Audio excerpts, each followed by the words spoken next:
तौबा तौबा तौबा, लोगों को तौबा पे डालो। अल्लाह मुझे माफ़ कर दे, अल्लाह हमें माफ़ कर दे, या अल्लाह तेरे हबीब की उम्मत है, हमें माफ़ कर दे, या अल्लाह गलती हो गई, गलती हो गई, माफ़ कर दे। फौरन माफ़ी आ जाती है। 100 इंसानों के कातिल को जिस रब ने माफ़ कर दिया, और वो था भी बनी इसराइल में से, इस उम्मत में से भी नहीं था भी बनी इसराइल, उसको माफ़ कर दिया। फाहिशा औरत ने कुत्ते को पानी क्या पिलाया, अल्लाह ने उसकी मग़फ़िरत कर दी, उसको अपनी वलिया बना दिया। तो भाई हम इतने बुरे तो नहीं हैं, हम माफ़ी मांगेंगे हमें नहीं माफ़ करेगा।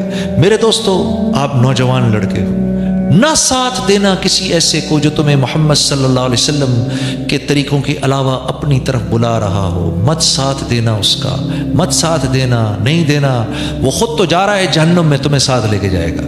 हाँ, और जब उस दिन तुम अल्लाह से कहोगे ना, या अल्लाह इसने मरवाया मुझे, तो वो अल्लाह से कहेगा, या अल्लाह मैंने कोई इनका बाजू थोड़ी पकड़ा था, खुद आए ये खबीस, हाँ इनकी वजह से तो मैं मर रहा हूं, ये ना आते तो मैं भी ना जाता।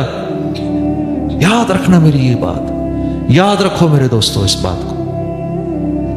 मौलाना यूसुफ साहब रहमतुल्लाह फरमाते थे, अगर अल्लाह के दीन की दावत न दी, मौलाना यूसुफ साहब का मैं एक की बात बता रहा हूं, अगर तुमने अल्लाह के दीन की दावत नहीं दी तो लोग लेबर यूनियनों में जाएंगे, उनका हिस्सा बनेंगे, वहां मुसलमान काफिर, वहां मुसलमान फासिक फाजिर सब साथ हैं, फिर ये दीनदार भी उन फासिकीन और फाजरीन के कहे पे चलेगा। ये फरमाया करते थे, ये मैं उनके बयान की बात बता रहा हूं आपको। वो सियासी पार्टियों का हिस्सा बनेंगे, फिर ये नेक दीनदार लोग भी उन सियासी पार्टियों के मैंडेट पर चलेंगे, बावजूद इसके कि जानते होंगे कि ये गलत है। ये मौलवी यूसुफ साहब की बात बता रहा हूं उनके बयान में। और ये उनका, हजरत का तो इंतकाल 1964 में हुआ, हजरत का इंतकाल 1964 में हुआ। आप उस बयान को पढ़ो, आपको ऐसा लगेगा कि आज के दौर का बयान है। हाँ, उम्मत जब अपना काम नहीं करेगी तो फिर ऐसे होगा। अपने बच्चों को अपनी आंखों के सामने आप देखोगे क्या कर रहे हैं, और ये हमारे बच्चे ही तो हैं सब, ये हमारी औलादे ही तो हैं, ये हमारे ही तो हैं, और किसके हैं ये सब, ये हमारे ही हैं। तो मेरे दोस्तों, अल्लाह आपका बैठना कबूल करे, अल्लाह आपका बैठना बहुत कबूल करे। अल्लाह मेरे भाई शफीक साहब को और इनके घर वालों को और इनके साथियों को बहुत बहुत जज़ाए खैर दे। हाँ, बात मेरी ख़त्म, बस एक छोटी सी बात ही अर्ज़ कर रहा हूँ भाई, अपनी घर वालियों के साथ अच्छा मामला रखो। बहुत कंप्लेंट्स आती हैं भाई। देखो, आप शादी करके बीवी को घर पे लेकर आते हो, बच्ची को घर पे लेकर आते हो, एक सेकंड के लिए आप सोचो कि मैं अगर किसी के घर में जाकर रहूँ, मैं पर्सनली किसी घर में, मेरे लिए मुश्किल हो जाए यार, एक मर्द हूँ, हाँ, किसी के घर में, किसी और के घर में जाकर रहना, और ये हो गया अब यहीं रहना है, वहाँ मेरा अपना कमरा, मेरे अपने माँ बाप सब छोड़ छाड़ के यहाँ आ गया। क्या सिर्फ एक इंसान के कहने पर, हाँ, उसको सामने रख के, शौहर के कहने पर मैं आ गई घर, ठीक है ना, वो लड़की घर आ गई। अब शौहर उसको पहली बात क्या कहता है बदकिस्मती से, कहता है सुनो मेरी फिक्र ना करना, मेरे माँ बाप का ख्याल रखना। भाई क्यों, तुम किसी नौकरानी को लाए हो क्या? हाँ? वो तुम्हारे माँ बाप का ख्याल क्यों रखे? तुम उसके माँ बाप का ख्याल रखने को तैयार हो क्या? हाँ, ये तरह बैठे सारे मौलवी, तुम में से कौन है उसके माँ बाप का ख्याल रखने वाला? हाँ, तो अरे उसका तेरा भाई किस लायक काम के लिए भाई, वो रखे माँ बाप का तेरे ख्याल। वैसे ही वो तुम्हारे माँ बाप का क्यों ख्याल रखे? जब इतनी मोहब्बत दो उसको, इतनी मोहब्बत दो उसको कि तुम्हारी मोहब्बत में वो डूब कर अब कहे कि शौहर को खुश रखना है, तो इसके माँ बाप की मैं कड़वी कुसैली सुन लेती। हाँ, और ये बहू का और सास का रिश्ता, ये अजल से अबद तक, हाँ, अजल से लेकर अबद तक ऐसे ही है जैसे दो शीशे के बर्तनों का आपस में मिलना है। तो ये इन्होंने शोर जरूर मचाना है जब भी ये साथ मिलेंगे, ठीक है ना, अजल से अबद तक। मुझे एक मरतबा मौलवी दारी जमील साहब बता रहे थे कि जब अपने घर पे अपनी बहू लाने लगे, फरमाने लगे कि मैंने अपनी बीवी को 1 साल पहले से ट्रेन करना शुरू किया, बताना शुरू किया कि जैसे तेरी बेटी जा रही है ना किसी के घर और तू नहीं पसंद करती कि वहां तेरी बेटी के साथ कोई बुरा सलूक करे, वैसे ही किसी और की बेटी भी घर आ रही है। हाँ, और फरमाने लगे कि मैंने इतना उसके साथ इतनी बात की कि वो प्रिपेयर हो गई कि मैंने इस लड़की के लिए मां बनना है, मैंने इस लड़की के लिए मां बनना है। तो आपके लिए जरूरी क्या है?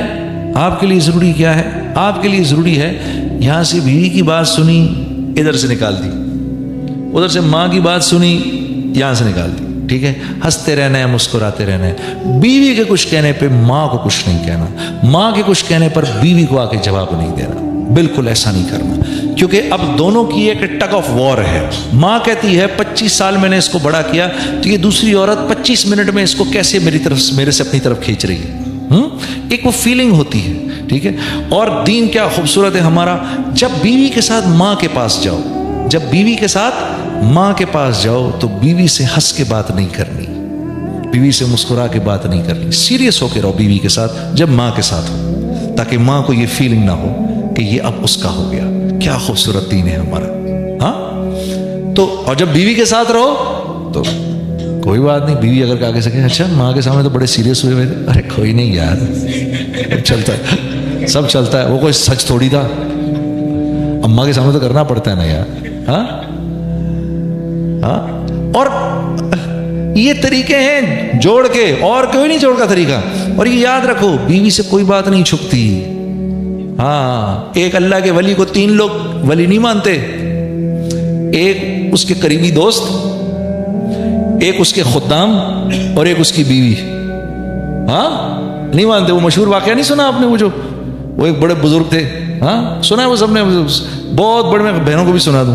हाँ जी, एक बहुत बड़े बुजुर्ग थे, उनकी बीवी उनको बिल्कुल मानती नहीं थी कुछ।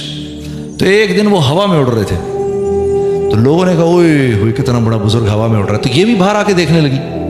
इसने देखा कि यार आज मेरा शौहर आ जाए, मैं उसको बताती हूँ, इतने बड़े आप बनते फिरते हैं, मैंने आज एक बुजुर्ग को हवा में उड़ते देखा है। तो वो बुजुर्ग शाम को जो वापस आए तो बीवी ने कहा कि आप क्या इतने बुजुर्ग बनते हैं, आज मैंने एक बुजुर्ग को हवा में उड़ते देखा। उन्होंने कहा अरे बेगम वो मैं ही तो था, आप थे? अच्छा, मैं भी को कन्नी खा कर क्यों उड़ रहे हैं?